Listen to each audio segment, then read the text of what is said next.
everyone else that I see do this task. When swapping out seasonal color, I do not pull out the previous season color. I just cut it back. There's no real reason to remove it. It compromises the seed bank and actually is creating more work. It's creating the potential for a lot more work. The only other thing that really sucks about today is I forgot to pause the sprinklers last night, and of course they were on when I got here, and everything is a wet mess. But when I'm swapping out seasonal color, winter color turns into spring color because it lasts through spring, and then the summer color turns into fall color. That's pretty much in this region, that's how it's done. But overall, I don't do seasonal swap outs 4 times a year. I do them twice a year here in this region, which is zone 9, 9A, 9B. I work across both zones. Anyway, in this garden, I'm about to do a seasonal color transition from warm weather color to cool weather color.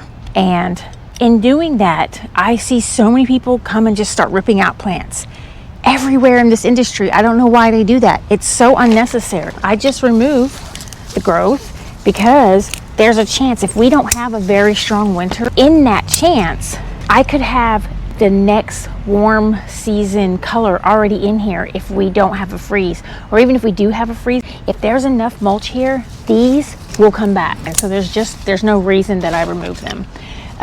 If they're really in the way or unhealthy, then I'll remove them.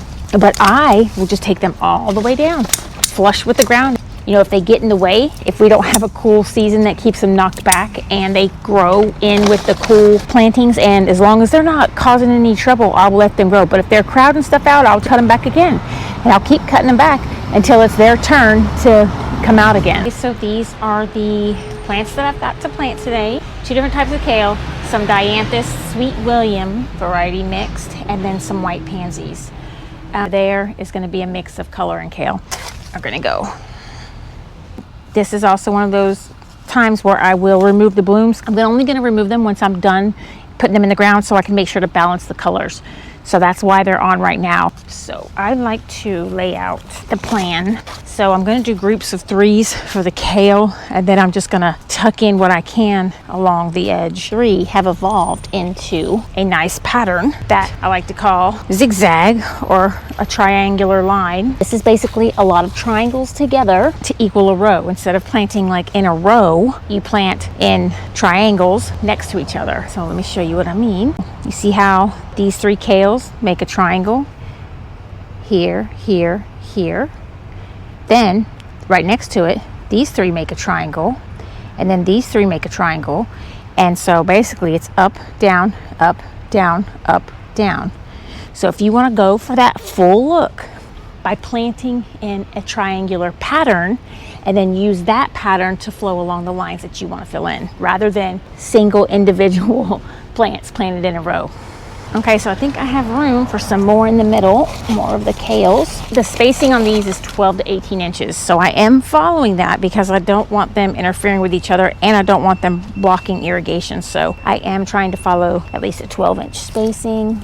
Now this bed is actually smaller than what a typical bed is. It's like 34 inches, just under 3 feet. The bed is really small, and you know, I have to leave room for the sprinklers, and then also make sure it doesn't spill over the edge too much and interfere with the grass growing. So I'm always kind of shoving things a little bit further back than I planned to get that look and meeting all that criteria.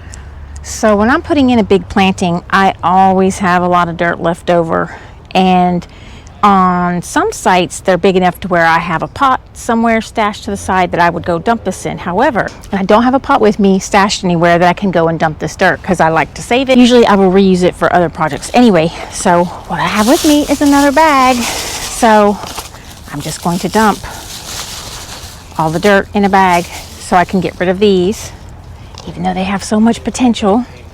So I can get rid of these and not waste dirt. So look at all that. That's just from one flat of plants, extra soil. Check it out. There's the containers, and there's all the extra soil. That's a lot. It's a lot of potting soil. Now, something may come up that I need to use this in the garden, but for right now, I don't need it in the garden. It will just be extra bulk which messes up irrigation. So right now I don't have any irrigation problems and I want to keep it that way. So that's why I'm making sure not to add any unnecessary bulk. So I've got my back row of color. I'm going to start working on the front row of the Dianthus and the Pansies. Is complete. Just needs a little bit of mulch to dress it up, but all the plants are in. It definitely looks cleaner than it did, but it doesn't look like anything spectacular now. As long as those kales do their job, then I think it's going to look pretty good in about a month. And all winter. Let's say all the way through March. So we're in November. So when you go November, December, January, February, March, those are the months in this region that can have cool weather color in the ground.